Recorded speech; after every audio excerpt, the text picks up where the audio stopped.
Paul Krugman, we keep hearing that we're in a so-called Great Recession. So why are you calling this period a depression? A recession means that everything's going down. So officially, the recession ended in June 2009. A depression is a period when you are down. You may be, going up and down a little bit. So we call the Great Depression, roughly speaking, 1929 to 1939. That's a period of 2 recessions and 2 recoveries, but the point, it was lousy all the way through. And that's what we're going through now, a long period of bad times.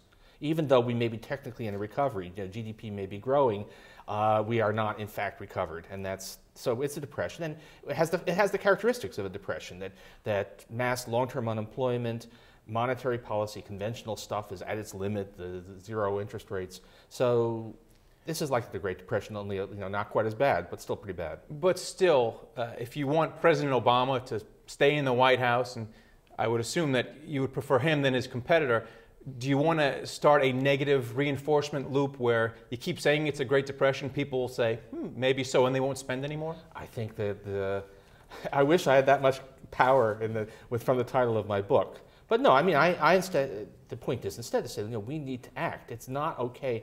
There's been this strong tendency of a lot of people to sort of say, oh, well, the recession proper is over, the financial crisis has died down.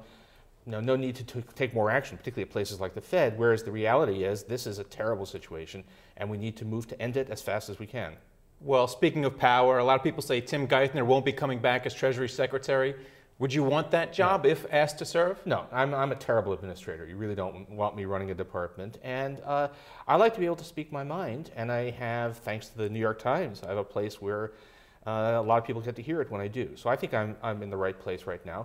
But I did write a book, End This Depression Now, to give a longer form of the argument, because I think that was important right now. And in the book, you're quite critical of Fed Chairman Ben Bernanke. Actually, you accuse him of being a hypocrite. Can you explain why you're so harsh on him? No, I'm actually trying to help him.